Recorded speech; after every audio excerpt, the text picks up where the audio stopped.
additives, including Royal Navy in the form of Titanic. What's now? Good afternoon, everyone. Thank you for joining us today and over the past few days.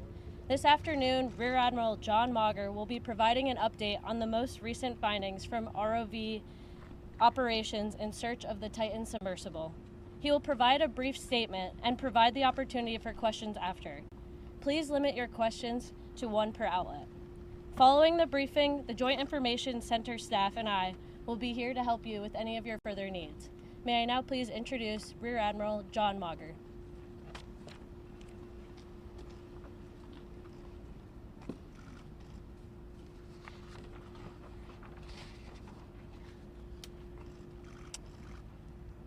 This morning, an ROV, or remote operated vehicle, from the vessel Horizon Arctic discovered the tail cone of the Titan submersible approximately 1,600 feet from the bow of the Titanic on the seafloor.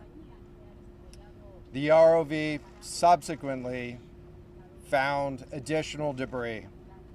In consultation with experts from within the Unified Command, the debris is consistent with the catastrophic loss of the pressure chamber. Upon this determination, we immediately notified the families. On behalf of the United States Coast Guard and the entire Unified Command, I offer my deepest condolences to the families. I can only imagine what this has been like for them, and I hope that this discovery provides some solace during this difficult time.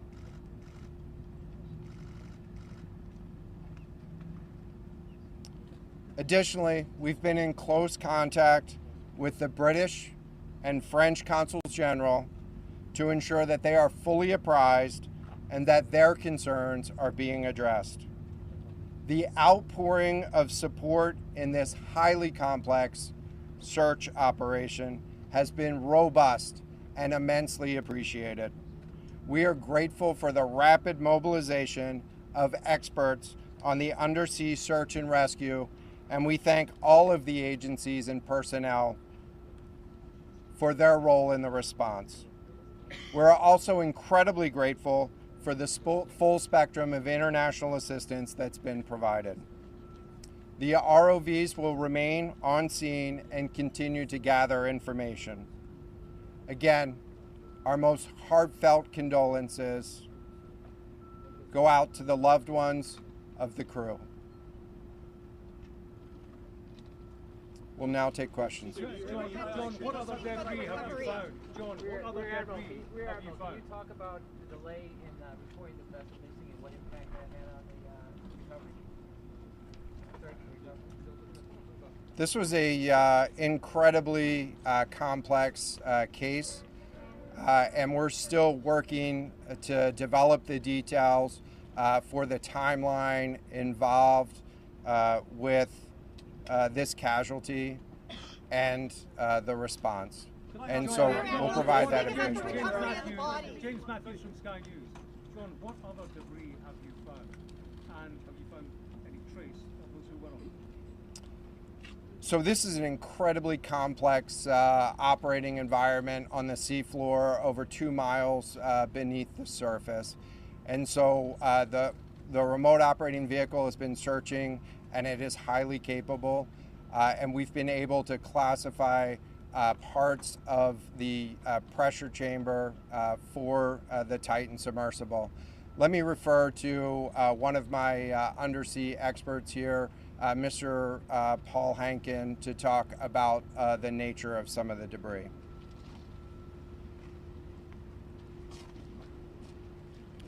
Thank you, Admiral. So essentially we found 5 different major pieces of debris that told us that it was the remains of the Titan. The initial thing we found was the nose cone, which was outside of the pressure hull. We then found a large debris field. Within that large debris field, we found the front end bell of the pressure hull. That was the first indication that there was a catastrophic event. Shortly thereafter, we found a second smaller debris field. Within that debris field, we found the other end of the pressure hull, the aft end bell, which was basically comprised of the totality of that pressure vessel. We continue to map the debris field, and as the Admiral said, we will do the best we can to fully map out what's down there. Can I ask this? Admiral, can I ask you? Thank you very much. Go ahead. It's a very difficult question to ask, but it will be an important one for the families, of course. What are the prospects of recovering the bodies of the missing crew? So the questions was related. I'm restating the question from the standpoint of sometimes it's hard to hear the question here. What are the prospects for recovering crew members? And so this is a incredibly unforgiving environment down there on the seafloor. And the debris is consistent with a catastrophic implosion of the vessel.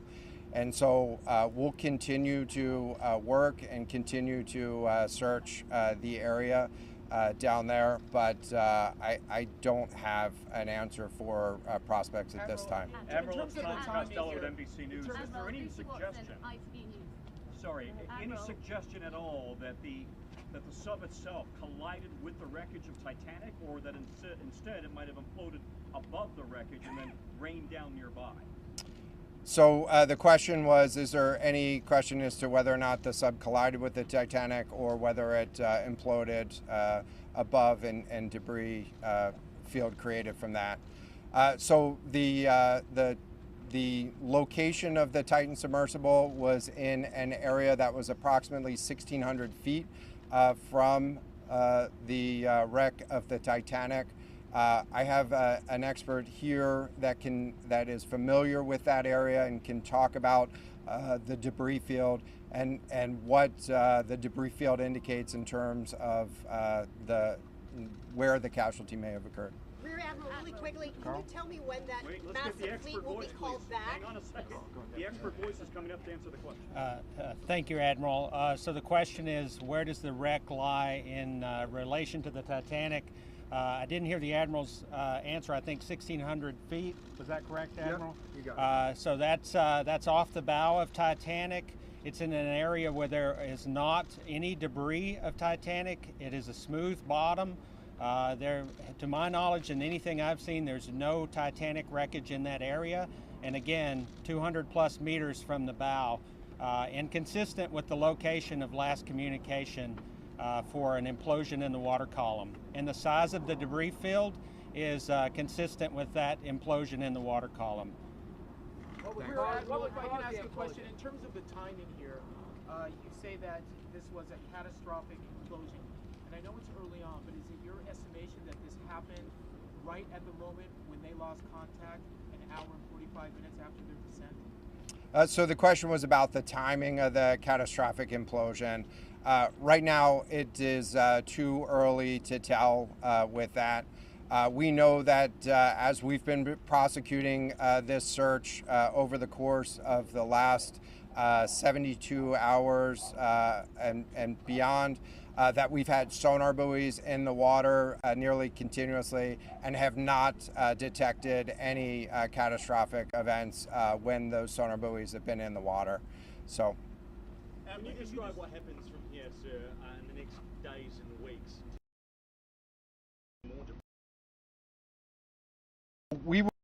The question was, what happens from here? What's the next phase?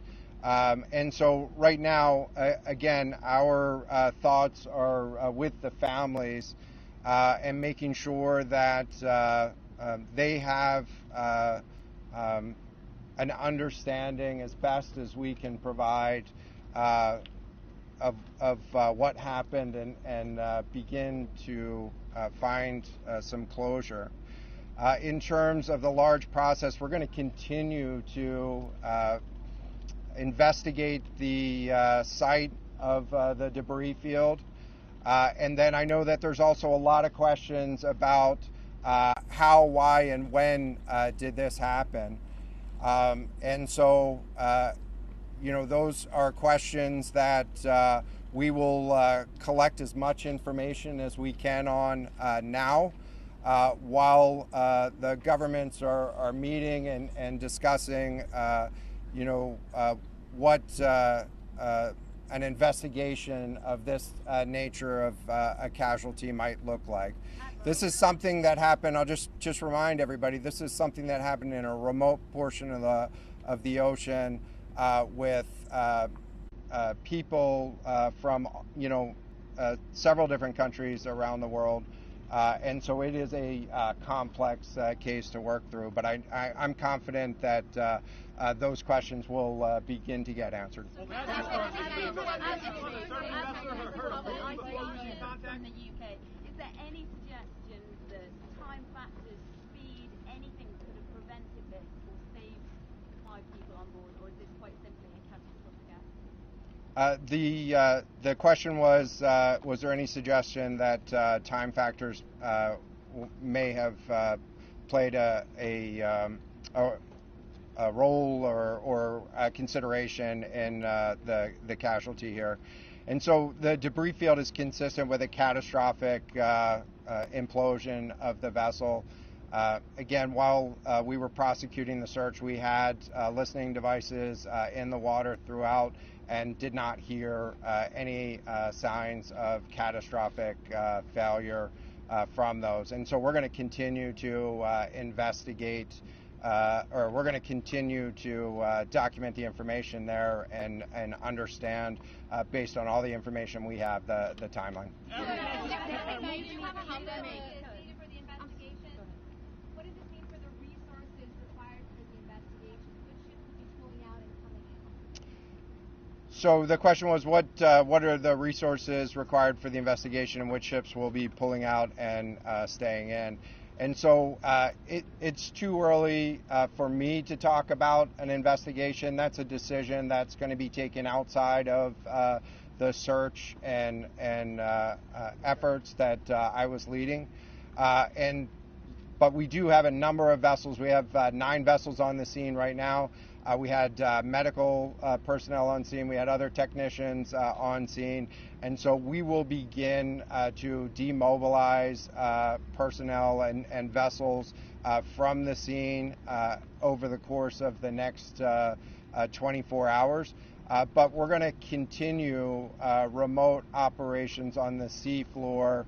And I don't have a timeline for when we would intend to stop remote operations on the seafloor at this point. Admiral, as a result of this, do you think there should be changes in the way these are safety rated or inspected so that this won't happen again? Yeah, the question was essentially about do you think that there should be changes in safety ratings or inspection for these standards? I know that there's a lot of questions about why, how, when this happened, and the members of the Unified Command, have those questions too, as professionals and experts that work in this environment. And this is an incredibly difficult and dangerous environment to work in out there. But those questions about the regulations that apply and the standards, that's going to be, I'm sure, focus of future review. Right now, we're focused on documenting the scene and continuing the subfloor operation. We don't know the timing here, but there was the banging noises yesterday that redirected and redeployed the ROVs to this area. Is there anything conclusive in those noises, and did that redirection and then finding this debris field today all help? So throughout the search efforts, we reacted to the information that we had available to us. and while we continue to send it off for deeper analysis. Again, really complex operating environment for us to work in. Let me check with the experts, but there doesn't appear to be any connection between the noises and the location on the seafloor. Again, this was a catastrophic implosion of the vessel, which would have generated a significant broadband sound down there that the sonar buoys would have picked up. This will be the last question. Admiral, can I just ask you about your comment regarding the families? That dropped into the ocean today arrived early this morning. It seems that Swiftly was able to find a debris field. We can talk about the speed of that. And also, were all of the assets involved moved as swiftly as possible to the area? Was any help turned away, as some lawmakers have criticized the government? This was a incredibly complex operation, and we were able to mobilize an immense amount of gear to the site in just a really remarkable amount of time, given the fact that we started without any sort of vessel response plan for this or any sort of pre-stage resources. And so the equipment that was brought on site this morning that we were using was a pelagic ROV capable of operating at 6,000 meters, cameras, sonar, other articulating arms and resources on it. And it, we had to transport it here through C-17 aircraft. This is 2 aircraft that it took to get this up here. And so we've really had the right gear on site and worked as swiftly as possible to bring all of the capabilities that we had to bear to this search and rescue effort. And it was just a huge international and interagency effort to make this happen.